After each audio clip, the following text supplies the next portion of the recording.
was using, and because I just really wasn't ready to hear something like that. I was like, no, like God doesn't create the suffering and the evil too. It was like it's not the same, it's not the same vibration. And yeah, I wasn't thinking about it from literally one source, like one source expressing in infinite ways. So yeah, I remember when she was saying that, I really didn't agree with it. And I was like, you're deluded, for saying that. So yeah, years later, yeah, reading the Devi Mahatmya and yeah, reading it in those specific terms and seeing it as, yeah, Devi, like if I do accept the reality that Devi is the source of everything that exists, all of creation, then yeah, that naturally does include suffering and limitations and delusion and darkness and ignorance and yeah, like ego, bad intention, all that shit, all the not pretty negative shit about creation and existence. Yeah, it's literally all Devi's Leela. Mhm. Yeah. What really like the aspect of it that had kind of wooed me today was just like that she creates it in order for us to like basically wake up, expand our awareness to like learn shit. Um Yeah. yeah, that was an aspect that was real crazy to me. To like just mentally process that. Because there's those like general statements of like, oh yeah, like everything's happening for me, like it's happening on my behalf, like it's supposed to be happening, but just like that she creates those circumstances or situations in order for us to like really wake up. It's real potent. Yeah, definitely.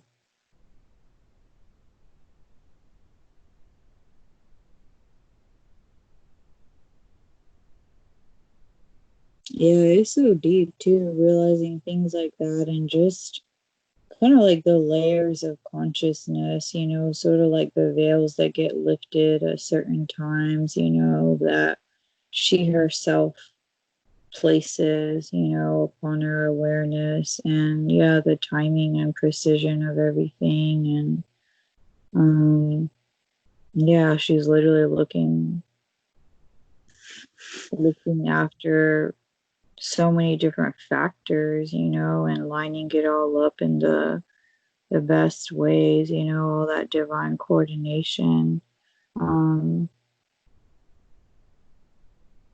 yeah, there's just so many fucking layers when you start reading that book and like delving into it and really like thinking about shit, like how deep it goes. And that's still just like what the book talks about, like there's like literally the infiniteness of what Devi actually is and all that she encompasses. It's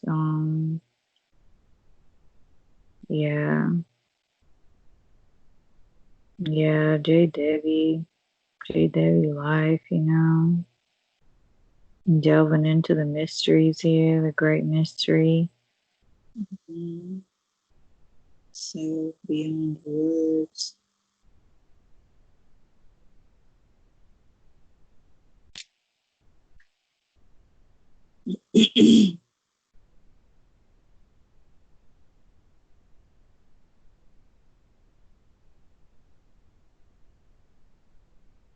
Yeah.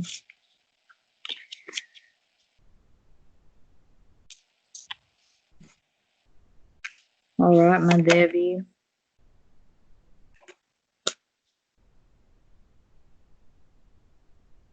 Looks like you're a little more on my level now. So yeah, just move look like you getting pretty relaxed over there. Yeah. Yeah. Yeah. Yeah, that's great. Welcome home. Welcome home.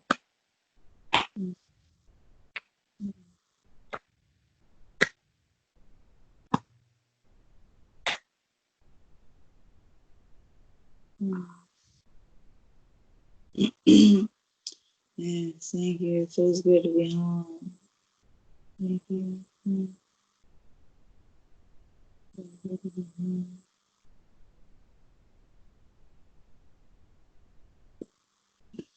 Yeah, the recording banner is just, yeah, it's placed at such a stupid part. It's like right over your eyes.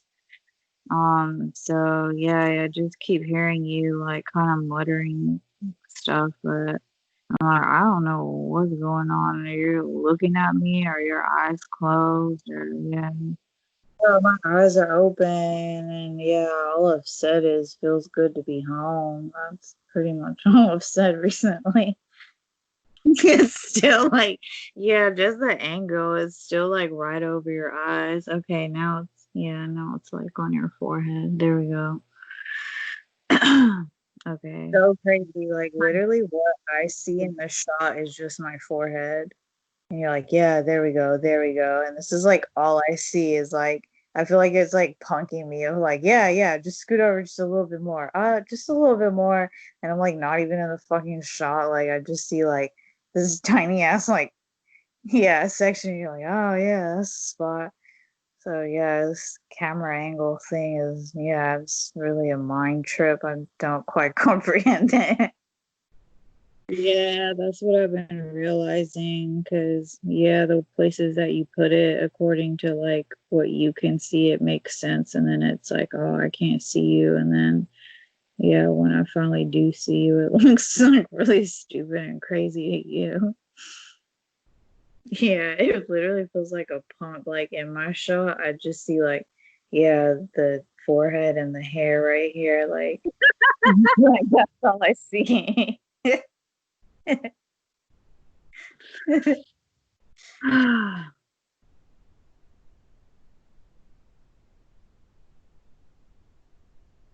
Yeah, yeah, Devi. Yeah, like I feel like I'm basically pointing it to the ceiling, and it's like, yeah, Debbie, it's so great to see you. I'm like, cool, like, I'm Glad glad. to see you. Yeah.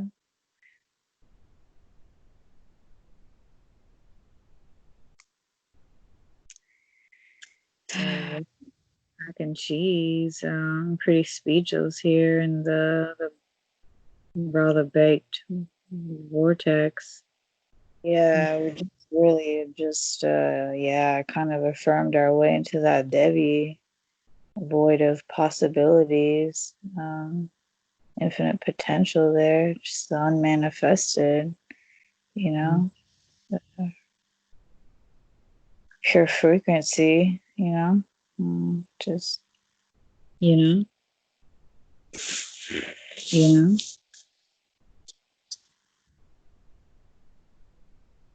know, you know, Sister K. Um, think it's time to make some moves. You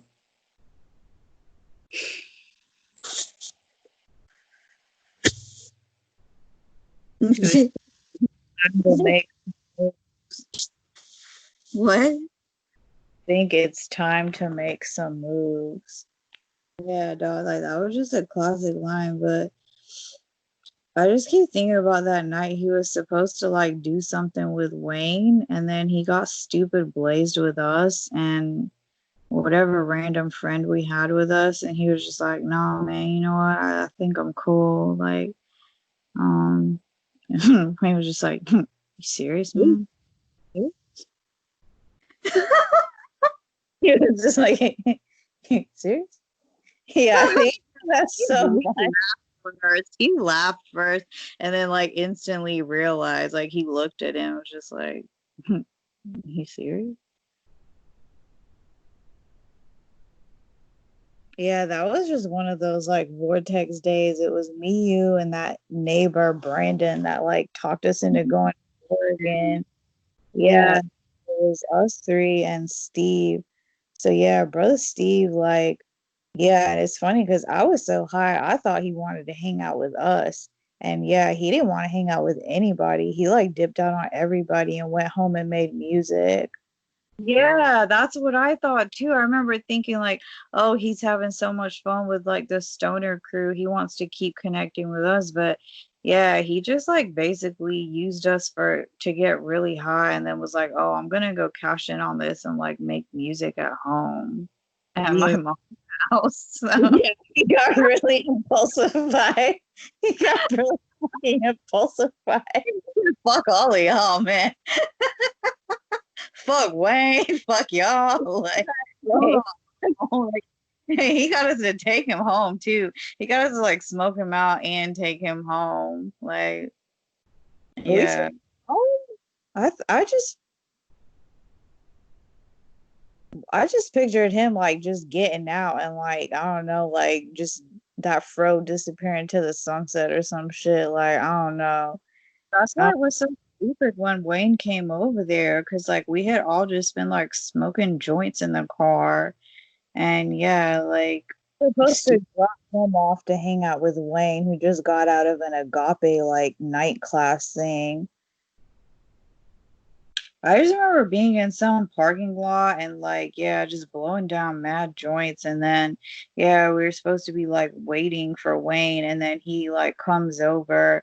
And by then, Steve was just like stupid Blaze. And yeah, that's when he was just like, nah, man, I'm cool.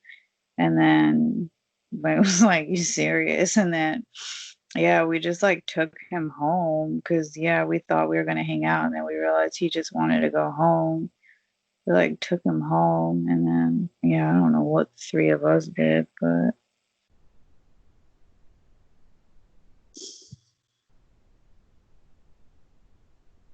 we got like stupid Blade. That's why I was like, yeah, that's why we were all losing it because me, you, and Brandon, we knew that that's what the whole point of us being there and like blazing where we were was because we were waiting to to link up Steve, like get Steve to Wayne, you know. So we are like, let's just hang out and just fucking blaze while we're waiting for him. And then, yeah, we were all like stupid high when that we watched all of that happen. You know, we knew like, oh, when Wayne comes over, he's gonna get out and go with him, and then we're gonna go do our thing. And then we watched him in the moment just be like, nah, I'm cool. Like, I was about to we were just like stupid plays. Yeah, that hit all of us like, oh damn, like yeah, like he he surprised everybody. Probably maybe even himself. Yeah, I'm sure of it. Yeah, I'm sure it was just seriously like a last minute, just in the moment, like he felt it, like, you know, It was because we used to get really blazed and get into those like music grooves. I remember he would come over and just like, yeah, he always like wanted to make beats and he would just do it really fast and easy. So I was like, yeah, we were just hanging out in our vibes.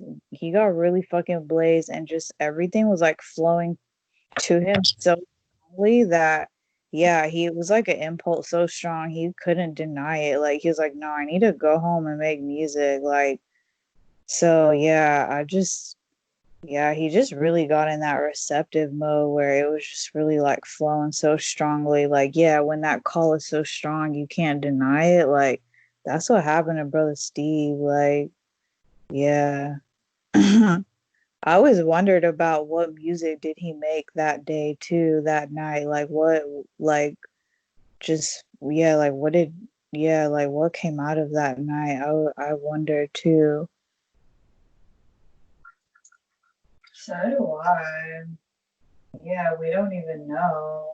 Like, you know, Right. like follow up the very next day. So, like, yeah, what'd you get into last night, you know? Yeah, because he sounded so impulsified. I was just like, yeah, like what did he get impulsified to create that night? I have a feeling he probably just like also ate a bunch of food, like just fucked up a bunch of mama's food.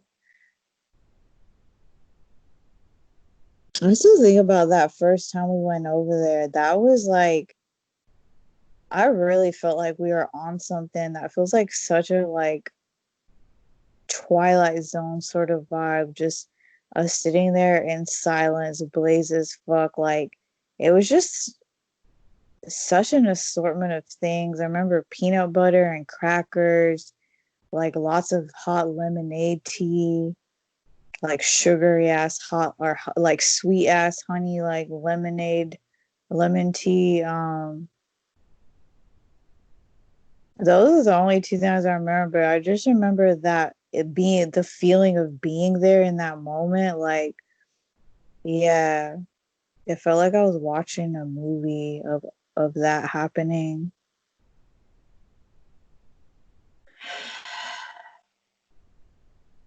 Yeah, that was really mind blowing that night. I just, yeah, it put so much into perspective that I hadn't picked up about him. Like, like knowing that he lived with his mom or at his mom's house was one thing, but then being there in person and seeing it all, and then also realizing like how fucking good he had been living and eating, but I just like assumed it was like, yeah, not that, you know?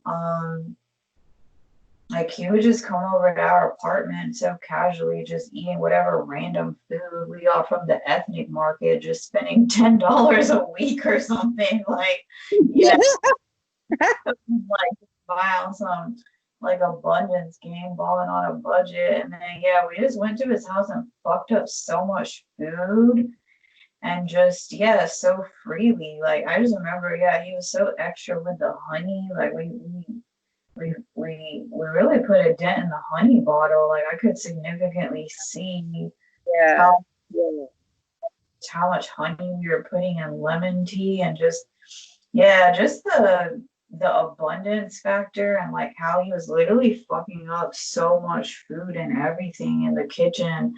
I just I was really blown, you know, I was really blown. I was thinking like they were just like really struggling and like he didn't have a lot of food to eat at home. And I was like, he's been eating way better than us. And like I was feeling bad for him. And then, yeah, we just like all went ham and had a feast in Mama's kitchen, high as fuck when she was like asleep. Yeah, exactly. Because we went to so many events with him where there was food. So the way he would eat and like stack his plate with the stash stuff, I was like, yeah, I thought the same thing of like, oh, he's just getting it while it getting's good kind of thing, you know, like just yeah, get it while you got it. And so I was like, all right, yeah, I see your moves, but yeah, I thought it was just yeah, kind of balancing things out. But yeah, going over there, I just yeah, also I realized I was like, he's a really like tall dude, so also realistically, like our size at the time, like yeah, I got the like logistics of yeah, obviously he needs way more fuel. Um, but yeah, that was a real it was just a real interesting, surreal type of night going into Mama's house that night with brother Steve and you.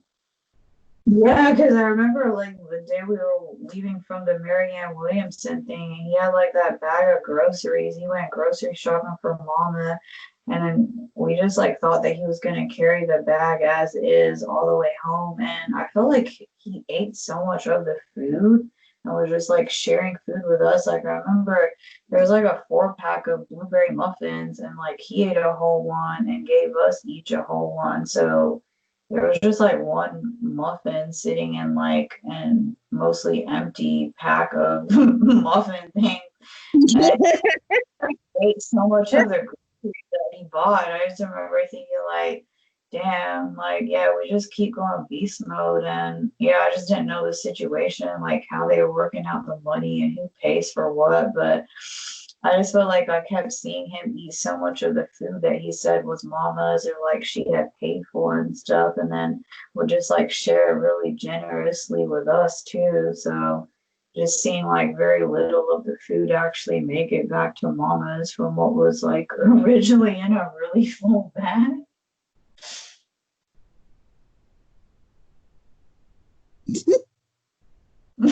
Just like going ham on food. That's seriously like some of the most memorable moments with him is like food related. Yeah, because that time with Del Taco, that's why it was so special. Because he like, yeah, he took us out to eat. With the salsas. Yeah, yeah, with him like taking us out to eat. We all went to Del Taco and like, yeah, we were ham. Like, Oh, we yeah. we really did that.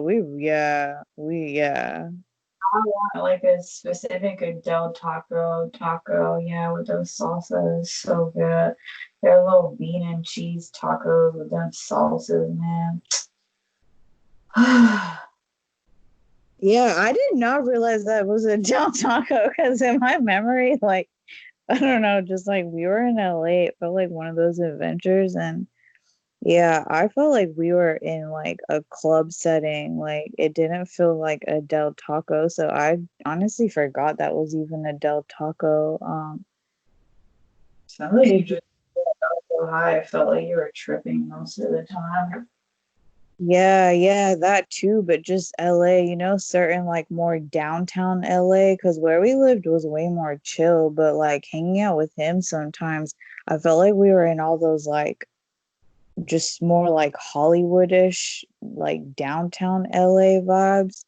I remember Um, one day that we went to Del Taco. We were way like on the other side of fucking LA. I don't know like why we ended up on that side of town, but it was yeah, it wasn't by where any of us live. It was just just some random thing because where we had been, yeah, it was the closest one, but it was way out in the middle of kind of nowhere.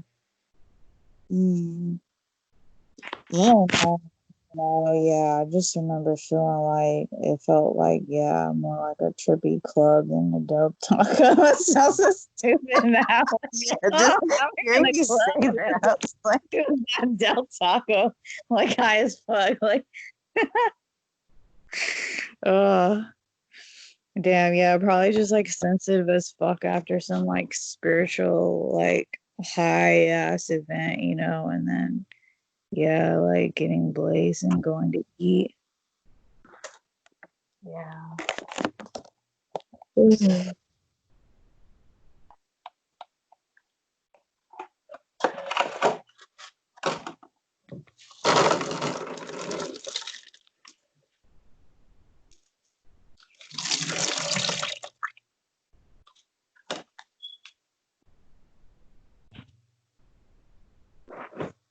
Oh, Trying to be quiet and then like poured water in like a plastic container. It just sounds so loud.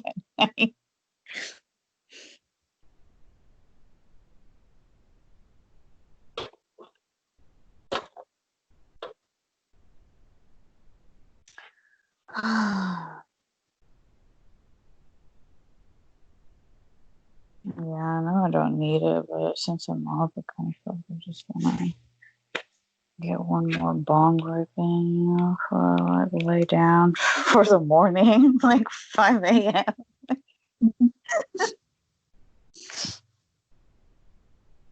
It's like mm. I feel like the birds are about to be starting to chirp soon. I'm like, I need to like kind of feel a little bit more rest assured that I can sleep through that. I do that too. I'll be like, yeah, let me seal the deal. So, yeah, I We're about support to you. seal the deal together. We're about to do this thing. Seal the deal together. Get Uh, all